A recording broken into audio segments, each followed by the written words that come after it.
Welcome to Fox 55's Green and Gold Gridiron.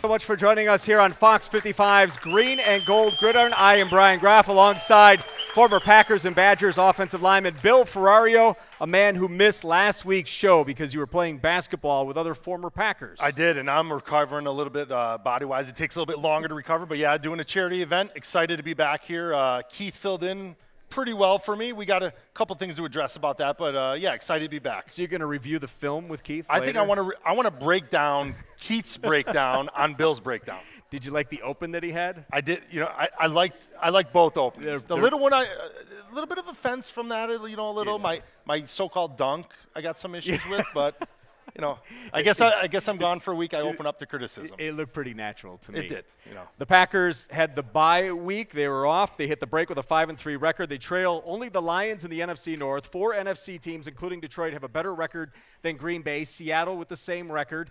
At this point in the season, how do they shape up as a playoff contender? You know, obviously, you'd like to be in first place. You'd like to be ahead of every other team out there. But I feel confident where we are. I think November is going to be a very testing month for the Packers. I think we're gonna have a lot of challenges in November, and I think if we could overcome these challenges in November, these 4 weeks of games in November, I think we're gonna be looking good. But we're right there. We're right in the thick of it. We're right where we want to be. In our review of the first half, Aaron Rodgers looks like an MVP candidate. Obviously, a lot of quarterbacks are playing at a very high level this year.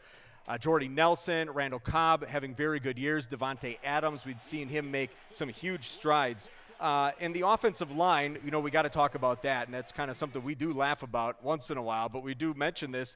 J.C. Treader was activated. They waived Derek Sherrod, so that leaves Brian Bulaga and David Bakhtiari as the only true tackles on this roster. So how do you look at this offense going forward? You know, we do joke about the offense where, you know, I remind everybody week in and week out that it starts with the offensive line, starts and ends in the trenches up front. But you saw 2 weeks ago, or last week in the game, when there's an injury with the offensive line, things start falling apart on that offense. Any offense you run, especially a fast-paced offense like ours, you can't have injuries up front. You can't have any breakdowns. You know, I think we need to keep our guys that are healthy on the offensive line, and I think with Treader coming back, it's going to give a little bit more depth, but there is that concern at tackle now that there's not really a true backup tackle. We look at some of the focus in the offseason coming into this season. Julius Peppers has played like a difference maker. Clay Matthews over on the other side. What a good pairing there. They're much improved in the secondary, but still last in the league in rush defense. Can they be a Super Bowl contender when they're giving up so many yards on the ground? I definitely think they can. I think we've seen this in the past. We saw it the last Super Bowl with the last Super Bowl team. I love what Julius is bringing to the team. He's bringing everything that we wanted to go out and sign in a free agent, and he's not letting us down. He's playing to that level, which I love, and I think Packer fans love it. The rest of the defense, yes, I'd like to shore up the run defense and lower the amount of yards and not have those crazy stats with our run defense. But the bottom line is if we don't give up a lot of points a game, I don't care really what happens throughout that. I just don't want to have to make Aaron and our offense week in and week out have to score 40, 42 points a week to win games. They don't want to give up those explosive plays through the air. So that's kind of the give and take, I think, there. It is. I mean, I think we're reducing that through the air, but we're giving it up on the ground. As long as we're keeping them out of the end zone, let them rush for as much as they want to rush for. Now, granted that usually 1 + 1 = 2. If they're rushing for a lot, they're going to be, you know, getting more points. But right now, I think I've been happy with our defense. Yes, some of the areas need fine-tuning, but overall, they've been playing well. Well, our special guest tonight was very good at not only stopping the run, but stopping the pass as well. And he's enshrined in the Pro Football Hall of Fame in Canton, Ohio. And with more on that special day, let's send it over to Jana Wimmer. Thanks, Brian. Dave Robinson joined the likes of Chris Carter, Warren Sapp, and Bill Parcells as part of the 2013 class inducted into the NFL Hall of Fame. In tonight's Breaking the Huddle, we have a little snippet from his induction speech. In particular, the senior committee who looked back and said, well, wait a minute, we missed Dave Robinson. Let's put him in there. Fellas, I really thank you. I have friends, families, and fans, and everybody else, and I live just about 25 miles from here. But you know what? It took me 38 years to get here. And I tell you, and I enjoyed every step of the way. That's right, so it might have been a little longer wait than some, but I'm sure the road was just as sweet, and we will hear, I'm sure, lots about that later, and I'm looking forward to that. Guys? We're all looking forward to that. Pro Football Hall of Famer Dave Robinson is here this evening at Scotty's in Schofield. Stick around, everyone. We'll take a break, and we'll introduce him after these messages. Welcome back to Fox 55's Green and Gold Gridiron. So glad you could join us during this Packers bye week. We have a great chance to talk about some of the great NFL teams, some of the great Vince Lombardi teams of the Green Bay Packers. First, as always, we introduce Keith Rording from PackerReport.com. Hey, thanks, Brian. You know, it's always great to be here. It's extra special today, and that has everything to do with the gentleman seated immediately to my left here. The gentleman sitting to your left is in the Pro Football Hall of Fame class of 2013. We heard some of his fabulous induction speech. One of the great linebackers in the history of the NFL, played 12 NFL seasons, including 10 in Green Bay for Vince Lombardi. How about a warm welcome for Dave Robinson? You know, the only problem I have is the young lady was very right about my class, but you know, Warren Sapp and Chris Carter and Bill Parcells, they were with me. I wasn't with them. That's right. I was a senior member of that group. You were the They were head of lucky the to be class. with me. Yeah, that's right.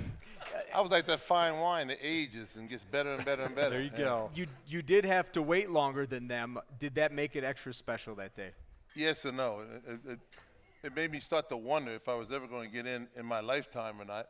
And I didn't want to go in after I passed because you don't enjoy that as much. and I also didn't want to wait until I was consumed with Alzheimer's or something and not know where I was. So that's the only problem.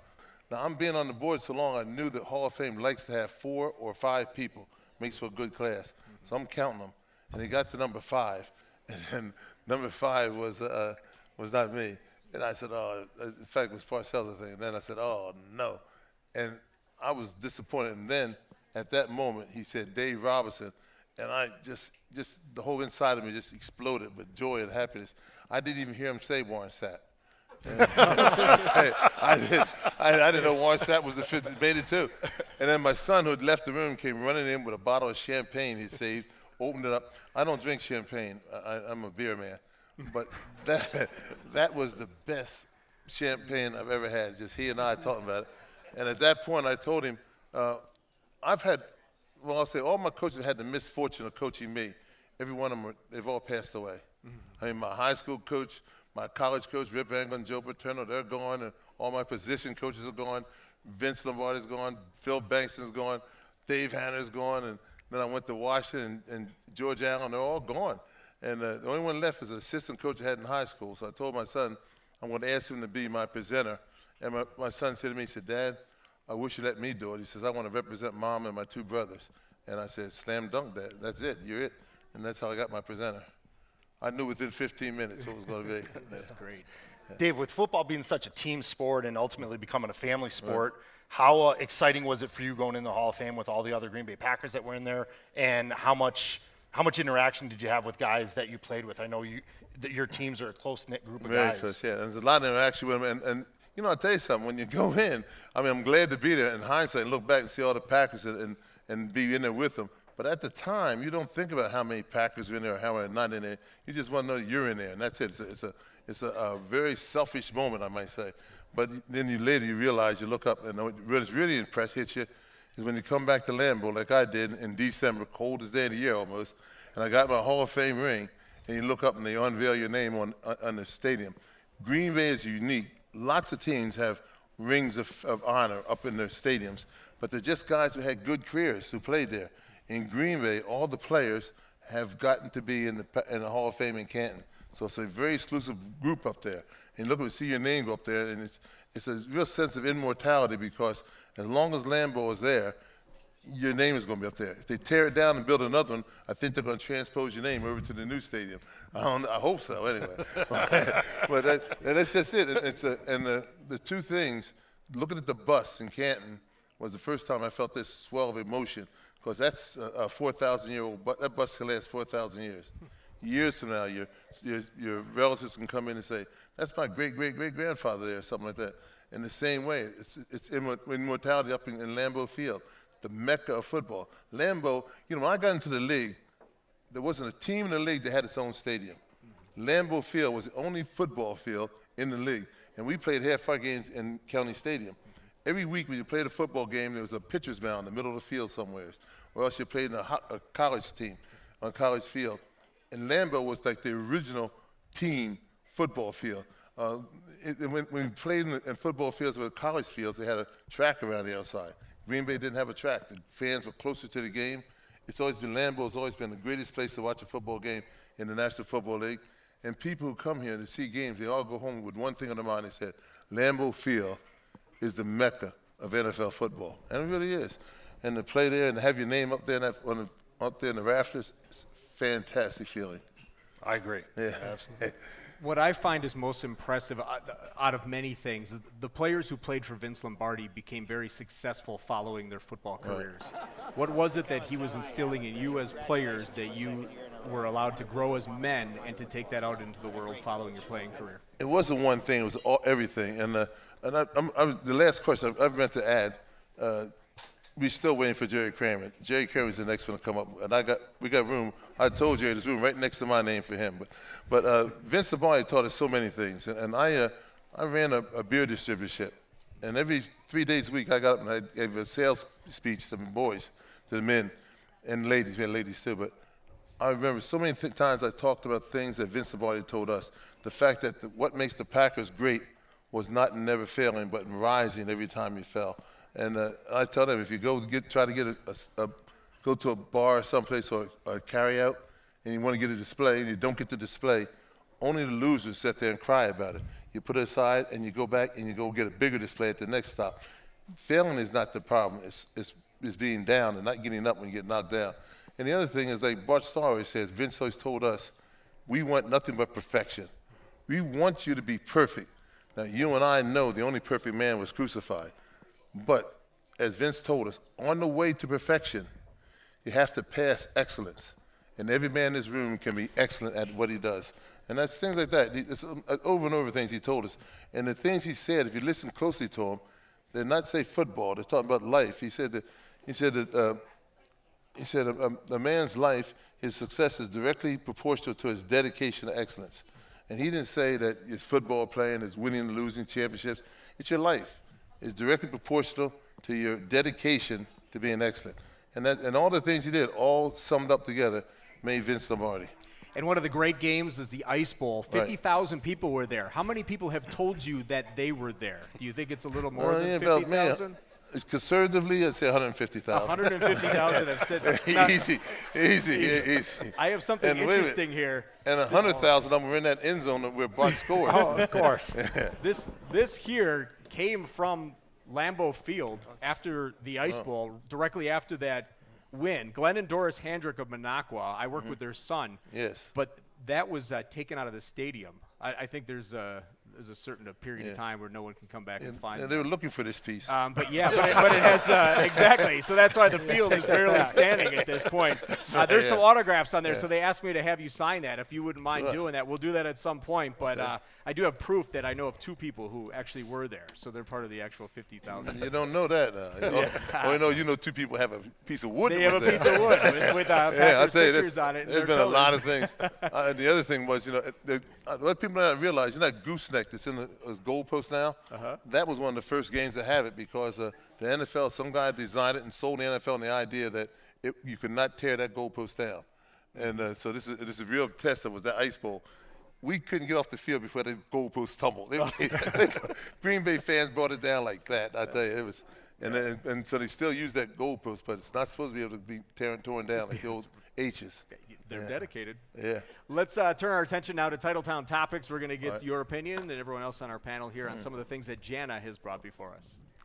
Well, guys, we've been talking about coaches. Head coach Mike McCarthy signed a multi-year contract extension this week. Obviously, he's had some success with the Packers. Was this the right move for the team? I agree. I feel it was. I feel he's doing a great job as a head coach right now.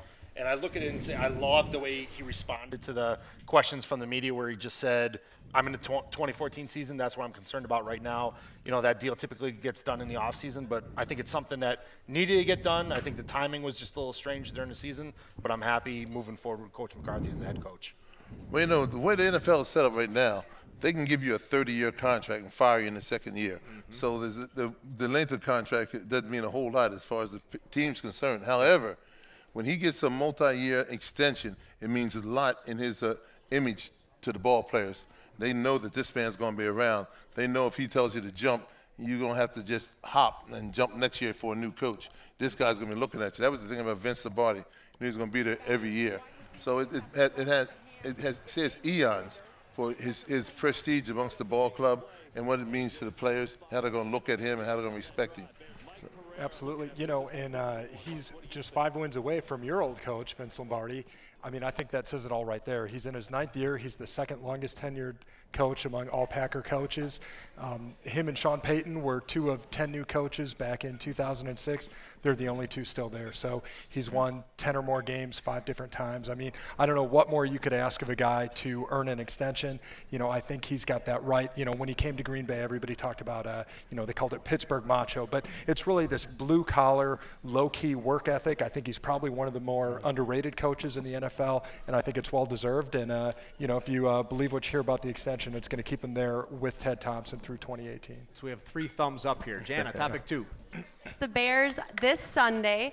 Both teams coming off a bye week. The Packers beat the Bears early in the season, but they're playing primetime Sunday night football. What do the Packers need to be ready for on Sunday? Keith, we'll start with you. Oh, man. Well, I think they need to be ready for part 2 of 38-17 beatdown. You know, this team, the Bears are 0-3 at home. They've lost, I think it's, 4 of their last 5. It's really a team in disarray. You know, Jay Cutler, despite his physical talents, keeps being Jay Cutler. He gives away the ball at inopportune times. You know, they signed Jared Allen to that big contract. When the Packers signed Julius Peppers, Jared Allen only has 1.5 sacks so far this year. So they have a lot of things going wrong. I mean, Matt Forte, you got to watch out for him running the ball. You hope that Martellus Bennett, the tight end, isn't having another 100-yard-plus game. But, you know, there's absolutely no reason to think that, especially at Lambeau Field, we're not going to see more of the same. My thing is, as a player, I think first thing you should do is go get that tape of the last game down in Chicago and burn it. Because, you know, we were taught by Lombardi is, you walk in the locker room, you're ahead 21-0. The worst thing you can do is say, we'll just keep doing what we're doing. Mm-hmm. If you do that, you give no respect at all to the guys down the hall in the other locker room. They know they're down 21-0, and they're not going to come back out and do the same thing again and let you beat them down another 21 points. They're going to make changes and adaptations. They're going to scout you and look for weaknesses. That's what Green Bay's got to do right now. Don't worry about that game in Chicago. They'll look at that film, and they're not going to do that again. Guaranteed. It's going to be something new. And so you got to look at what you did and see what weaknesses you presented and say, that's where they're going to attack us this time. And Vince used to have a thing where the defensive coaches would scout our offense every game and report to the offensive coaches at halftime. And the offensive coaches scouted our defense. And they'd talk to our defensive coaches at halftime and tell them what mistakes they saw. And then we shored them up at halftime. So we went back out. We had the image of what the other guys down the hall thought. And we put all those holes, we patched them. So don't look at the game from last time. Throw it in the garbage can. That's where it belongs. This is going to be a whole new game. I definitely agree with everything Dave just said. I would also add to it with it being the largest and longest rivalry in football. This is one game that if the Bears are going to win the remainder of the season, this is the game they want to win. Just for the camaraderie and the fight within the state of Illinois for the Bear fans, they want to win this game. So from a Packer standpoint, we're coming off a loss, but we have that bye where we had a little bit of time to make some corrections. So, I mean, I feel positive about us. We just got to come in and keep building on what we've been doing well and shore up some of the mistakes we've been making. Good insight there. Let's take a break. We'll be back with our rest of our topics after this.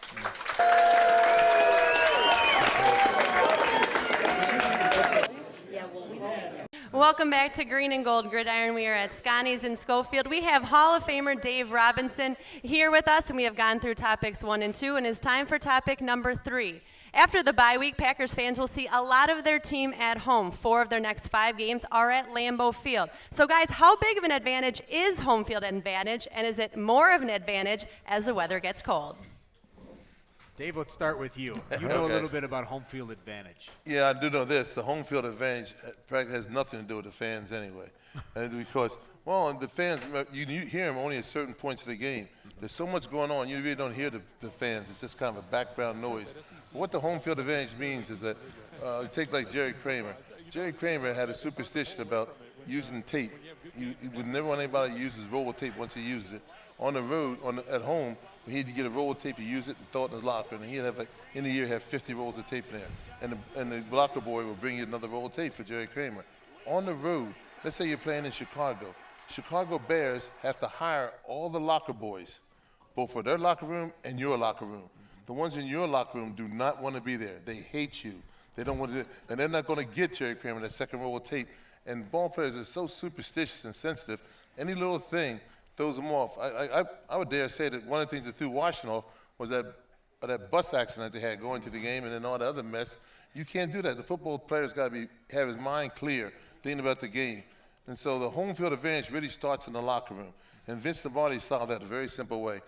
When we went to a locker room, if the people treated us the way they treat us here in Lambeau Field, he left a $300-400 tip for them. If they didn't, it was nothing. It was all or nothing. And the word went around the league that Green Bay leaves tips if you give them good service. And we got service wherever we went. And then you walk on the field, your mind is clear because everything went the way you wanted it to. Yeah, definitely. All right, Jana, topic 4. As always, with topic number 4, we get a little help from our audience. We have Mason Petrusky, who has a question for you guys. If you could meet one Packer player that's ever played on the Packers, who would it be? I'll tell you, what I would like to meet is not a person, it's a series of people. I'm talking about the Johnny Bloods, the Don Hudsons, all the guys from the old days. I met Tony Canadeo, of course, and I met Curly Lambeau and all those people. But I like to talk to people about what it's like. You know, you have to understand the history of the game and the history of the team. If you don't respect history, you're going to become a victim to it. And I like to know all I can about how do we get from here to here. Like when we walked down on the field on the first Super Bowl, Vince Lombardi walked out and saw the decoration and said, we came a long ways from playing in cow pastures. I know what he meant, and I had to go look it up. You know, I don't know how many people in this room know why it's called a gridiron, and nobody knows why it's called a touchdown. And these other guys, they know, and they told me. I know. That's questions 4 and 5. I'm gonna have to find out after the show. All right. We're going to take a break. We'll be right back with our Fox 55 pickup.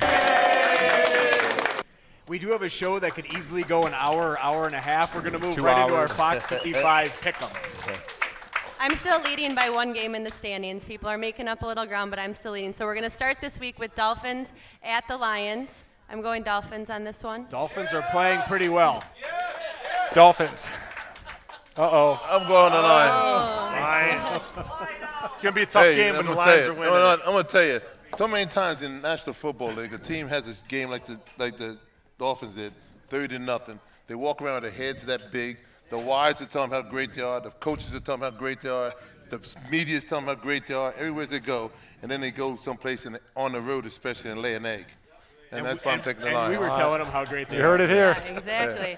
Next up, this will be the noon game right here on Fox 55. We have 49ers at Saints. I'm going Saints on this one. They're looking pretty I'm good. going to go Saints. Also Saints. I hate the Saints, but Saints across the board. Saints across the board it is.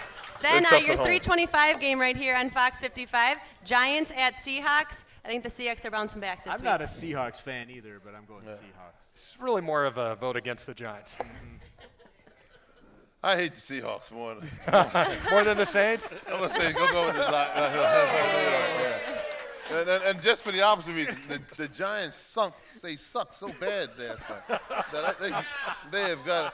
I know their coach. They have a good coach. He's not going to let them be like that again against the Seahawks. And then we have our last game, Sunday Night Football. I think we all know what we're doing. I'm picking the game I'm picking the team that Dave picks. Yeah. Well, maybe we should have listened to him. We'll find out. I don't want to go opposite on every one of them. I don't think Let's so. hear it for Dave Robinson, everyone. Thanks so much for joining us. Thank you. Next week's guest is Packers Hall of Famer Chester Markle. We'll see you next time. All right.